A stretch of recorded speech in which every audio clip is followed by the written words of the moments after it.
Friends, நடந்துட்டு இருக்க இந்திய விசஸ் இங்கிலாந்து இவங்க 2 பேருக்கும் இடையான 4வது டெஸ்ட் மேட்ச் 3வது நாள் முடிவுல இந்திய அணி வலுவான இடத்துல இருக்காங்க. இந்திய அணி 3வது நாள்ல எப்படி சிறந்த முறையில் பந்து வீசி இங்கிலாந்து அணியை ஆல் அவுட் பண்ணாங்க, அஸ்வின், ரோஹித் சர்மா என்னென்ன சாதனைகள் படைச்சிருக்காங்க, இந்த 4வது டெஸ்ட் மேட்ச்ல இந்திய அணி ஈஸியாக வெற்றி பெற வாய்ப்பு இருக்கா அப்படின்னு தான் பார்க்க போகிறோம். முதல்ல இந்த மேட்ச்ல டாஸ் வெற்றி பெற்று பேட்டிங் ஆடிய இங்கிலாந்து அணி 140.5 ஓவர் முடிவில் 10 விக்கெட்ல பெருக்கு 353 ரன் அடிச்சாங்க. இங்கிலாந்து அணியில் அதிகபட்சமா ஜாக் காலி 42 ரன்னும், ரூட் நாட் அவுட் பேட்ஸ்மேன் 122 ரன்னும், பேஸ்டோ 38 ரன்னும், பென் ஃபாக் 47 ரன்னும், ராபின்சன் 58 ரன் அடிச்சாங்க. இந்திய அணி பந்து வீச்சு தரப்புல அதிகபட்சமா சிராஜ் 3 விக்கெட்டும், ஆகாஷ் தீப் 3 விக்கெட்டும், ஜடேஜா 4 விக்கெட் எடுத்து சம்பவம் பண்ணாங்க. பின்னர் கிளம்பிங்க இந்தியனுடைய ஃபர்ஸ்ட் இன்னிங்ஸ் மோசமா இருந்துச்சு. இந்தியாவில் ரோஹித் சர்மா 2 ரன்லையும், ராஸ் பலிதர் 17 ரன்லையும் அவுட் ஆனாங்க.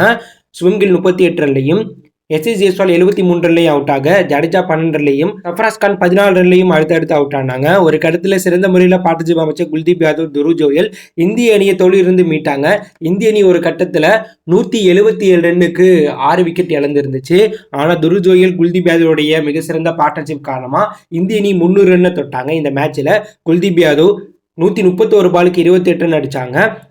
செஞ்சுரி அடிப்பார்னு எதிர்பார்த்த துருவ் ஜோயல் 149 பாலுக்கு 90 ரன், 6 பவுண்டரி 4 சிக்ஸ் அடிச்சிருக்கும் போது 10 ரன்ல செஞ்சுரியை தவற விட்டார். ஸோ இந்திய அணி அவங்களுடைய முதல் இன்னிங்ஸ்ல 103.2 ஓவர் முடிவில் 10 விக்கெட்ல பெருக்கு 307 ரன்கள் மட்டுமே அடிச்சாங்க. ஸோ ஒரு 48 ரன் இங்கிலாந்தை விட பின்தங்கி இந்தியா இருந்தாங்க. எதிரணி பந்து வீச்சு தரப்புல அந்த அணியை சேர்ந்த பசீர் 3 விக்கெட்டும், டாம் ஹெல்த் 3 விக்கெட்டும், ஆண்டர்சன் 2 விக்கெட்டும் எடுத்திருந்தாங்க. ஸோ இரண்டாவது இன்னிங்ஸ்ல பேட்டிங் ஆடின இங்கிலாந்தினுடைய தொடக்கம் அதிரடியாக இருந்தாலும் அந்த அணியை சேர்ந்த பென் டெக்கர் 15 பாலுக்கு 15 ரன் அடிச்சிருக்கும் போது அஸ்வின் போட்ட பால்ல கேட்ச் கொடுத்துட்டு வெளில போயிட்டாங்க. ஒலி போப் அஸ்வின் போட்ட பால்ல எல்பி ஆயிட்டு வெளில போக, ரூட் 34 பாலுக்கு 11 ரன் அடிச்சிருக்கும் போது அஸ்வின் போட்ட பால்ல எல்பி ஆயிட்டு வெளில போயிட்டாங்க.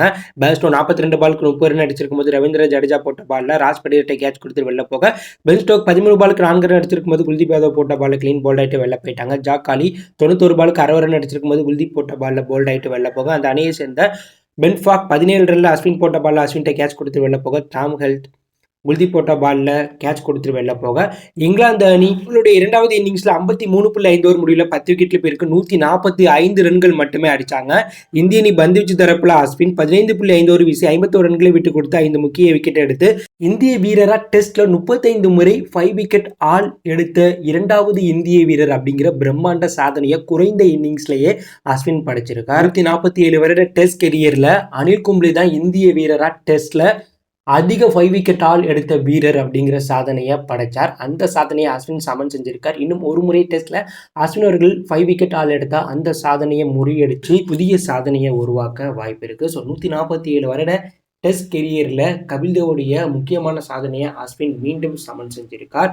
ஸோ இந்திய அணி இரண்டாவது இன்னிங்ஸ்ல பேட்டிங் விளையாண்டாங்க. 8 ஓவர் முடிவில் 40 ரன் அடிச்சாங்க. ரோஹித் 27 பாலுக்கு 24 ரன்னும், எஸ்எஸ் ஜெய்ஸ்வால் 21 பாலுக்கு 16 ரன் அடிச்சு 3வது நாளில் முடிச்சிட்டாங்க. ஸோ இந்திய அணி இன்னும் 152 ரன் அடித்தாலே இந்த மேட்சை ஜெயிச்சு இந்த டெஸ்ட் சீரீஸை சமன் செஞ்சுருவாங்க. மேலும் ரோஹித் சர்மா இந்த மேட்ச்சில் 4000 ரன்களை டெஸ்ட்ல கடந்த வீரர் அப்படிங்கிற சாதனையை படைச்சிருக்கார். ஓடியில் 11,000 ரன்களுக்கு மேலே அடிச்சிருக்கார் ரோஹித்.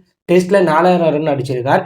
T20ல 3700 ரன்களுக்கு மேலே அடிச்சு மிகப்பெரிய சாதனை படைச்சிருக்கார் ரோஹித் சர்மா.